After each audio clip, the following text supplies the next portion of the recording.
Bom, eu sou Slaide Erkman, sou acadêmica do curso de Letras Português, cursando a disciplina de Estágio Curricular Obrigatório 3 e hoje eu venho fazer a minha apresentação do paper. A minha área de concentração escolhida, então, é o ensino de literatura. O programa de extensão é Metodologia e Estratégias de Ensino e Aprendizagem, projeto de extensão Práticas Virtuais de Contação de Histórias. O produto virtual a ser elaborado, então, é o e-book e o podcast. E o meu tema, então, para a elaboração do paper em geral, é a contação de histórias através de meios digitais. A justificativa. Então, por que eu escolhi esse tema? Dessa forma, eu busquei trazer, então, a literatura de uma forma que envolva mais os alunos. Como eles estão envolvidos com essa era tecnológica, digital, celulares, tablets e computadores, por que então não mostrar a eles que a leitura pode ser feita através destes meios, não apenas de livros físicos? Então, trazer várias opções de literatura de uma forma tecnológica que eles gostem, para que eles não percam o hábito de ler. E basado com o momento de pandemia, essa atividade remota nos faz optar por meios diferentes no momento. Então, a literatura, de certa forma, eles não estão mais alcançando como deveriam. Então, essa contação de histórias através de meios tecnológicos, ouvindo ou lendo através do celular, são formas deles continuarem com esse hábito. Então, por que não trazê-los, né? Depois de criados esses hábitos, eles também podem, na sala de aula, criar plataformas que eles possam utilizar depois para essa contação. Por exemplo, os podcasts, como eles podem ser utilizados para criar um conteúdo, por exemplo, estudar para uma prova, que eles possam ouvir, se identificar e, de certa forma, estudar. Esses conteúdos também podem ser criados em plataformas online e compartilhados consequentemente. Então, tudo através da tecnologia e o meio remoto. Os objetivos desse paper, então, são destacar a evolução tecnológica até os dias de hoje, observar a concepção de contação de histórias, analisar a importância que ela tem nos meios de hoje e discutir os benefícios que a era digital pode trazer para a gente. Então, a fundamentação teórica, eu trago para vocês os principais autores citados no meu trabalho. De acordo com Menezes, então, ele traz que as tecnologias da informação e comunicação, elas abrem margens para a modificação de diversas atividades, que antes aconteciam de forma presencial, como a aula em questão, e hoje está acontecendo de forma remota. Então ele traz essa questão da tecnologia da informação, que ela acaba mudando os nossos meios, os nossos hábitos. O que antes era normal ir para a escola presencialmente, semanalmente, hoje já se modificou. Uma semana os alunos vão para a escola, numa semana eles têm aula remota.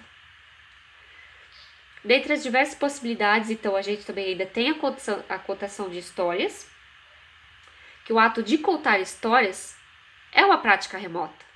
Não preciso necessariamente ir à escola ou ir a uma biblioteca, pegar um livro físico e lê-lo. Eu posso baixar um livro no celular ou posso ouvi-lo hoje em dia.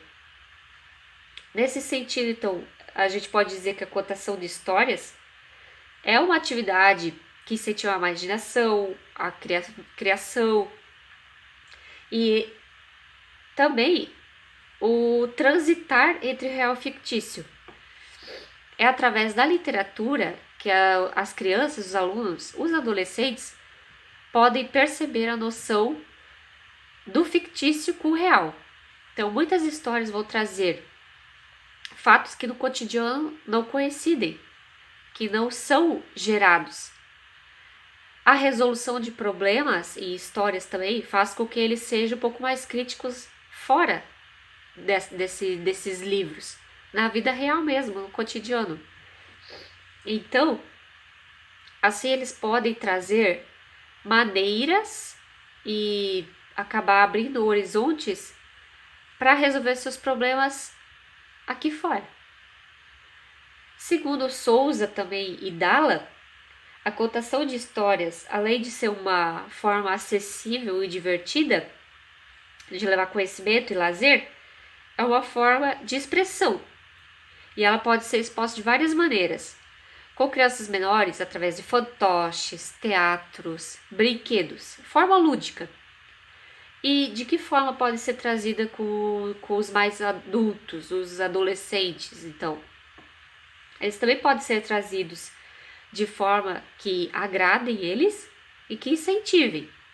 Por exemplo, o produto virtual que eu elaborei, que seria o podcast. Ele seria a tecnologia que eles poderiam ter acesso para construir meios de leitura adequados à idade dele, por exemplo. Os recursos digitais, então os ouvintes.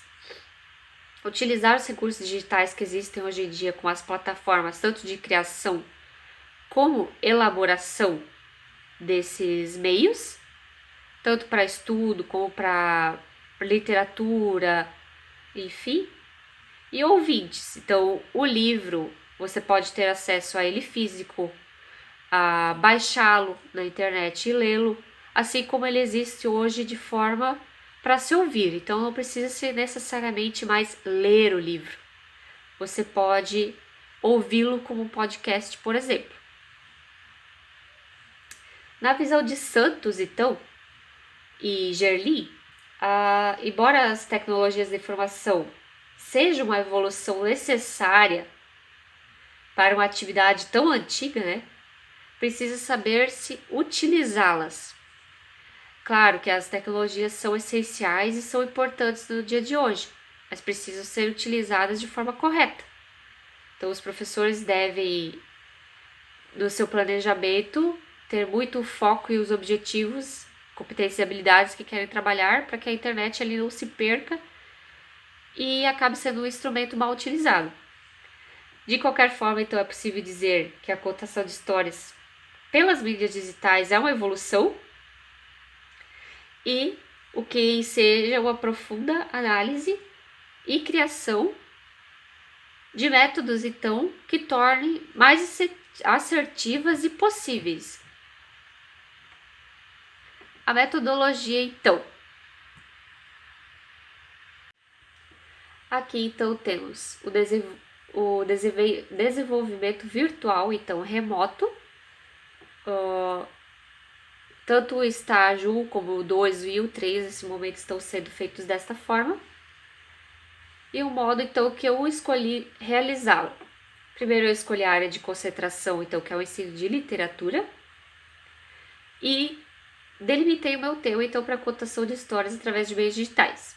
Consequentemente, então, eu fiz pesquisa a respeito do meu tema, de forma virtual em determinados sites, para obter conteúdo e informação a respeito. Comecei a escrita do paper, então, com o conteúdo que eu tinha, para depois, de pronto, elaborar, então, a pesquisa do produto virtual. Como era o e-book e o podcast, então, pesquisei sobre, né, o que era e como trabalhar, delimitei os temas e fiz também. A observação virtual, então, eu fiz virtualmente na escola Professor João Romário Moreira de Jaraguá do Sul e trouxe uns dados mais relevantes. Por exemplo, quantidade de alunos na escola é 429, sendo eles tanto educação especial como ensino médio, ensino fundamental, anos iniciais e anos finais. E com dados principais, então, o IDEB da instituição. Nos anos iniciais, a meta era de 6,7, passou a 7,2, então ele teve um aumento, um crescimento, mas pode ser melhorado. Nos anos finais, ele teve meta 5,6, está em alerta porque não atingiu, ficou com 5,5, então em vermelho. O IDEB da cidade, então ele tem 5,4, né, e ele precisava atingir 6,1 e não atingiu. Os planos de aula, então, que eu realizei. A disciplina, então, os campos de experiência, especificamente era língua, português e literatura, e eu elaborei 5 planos de aula. Então, os temas eram contação de histórias através de meios digitais, contação versus avaliação, podcast e literatura, e por último, literatura brasileira, clássica e contemporânea, criação de poética, gramática e ficcional. Basicamente, todos tinham e carregavam consigo essa contação de histórias, que é o meu tema central, envolvia a tecnologia, diferentes meios que esses temas podem ser trabalhados de forma virtual e online, e também tinha um pouco do meu produto virtual, tanto que eu citei a elaboração do podcast nos planos de aula com os alunos, em determinadas aulas, com enfoque de conteúdos que eles estejam trabalhando. As vivências do estágio, então ele foi virtual, né, por causa da pandemia, bem era tecnológica, então a gente teve que se aperfeiçoar, porque tanto o estágio 1, 2 e 3 para mim foram virtuais. E as tecnologias, então, são apoios importantes e eficazes quando se utilizados de forma correta. Eles foram muito necessários para o meu desenvolvimento próprio, porque desde o primeiro, então, que eu fiz online virtual, tive que aprender muito. Quando cheguei no terceiro, então, eu já tinha um conhecimento prévio de como realizar, então foi ficando mais fácil. E foi uma evolução, tanto para mim, quanto para a escola, para a área da educação e a área de universidades, ter essa era tecnológica, né? E saber lidar. Então, para conhecimento próprio, vale a pena e a gente precisa se aprofundar mais. Meu produto virtual, então, falando um pouco dele. Eu desenvolvi um e-book e um podcast, a princípio para ensino médio, mas ele pode ser usado para alunos do ensino fundamental finais, com a área de concentração de ensino e literatura. Então, do podcast eu fiquei com esse tema, e do e-book eu coloquei a contação de histórias e a tecnologia. Eu trago então aqui um pouco sobre o meu produto virtual e-book, o PPT, então, que eu fiz sobre ele, com introdução, objetivos, as descobertas, a metodologia, a conclusão, e o produto virtual, então, o podcast, com um tema, público-alvo e o roteiro, os programas que eu optei por utilizar para gravação e para publicação. E seria isso, então. Muito obrigada.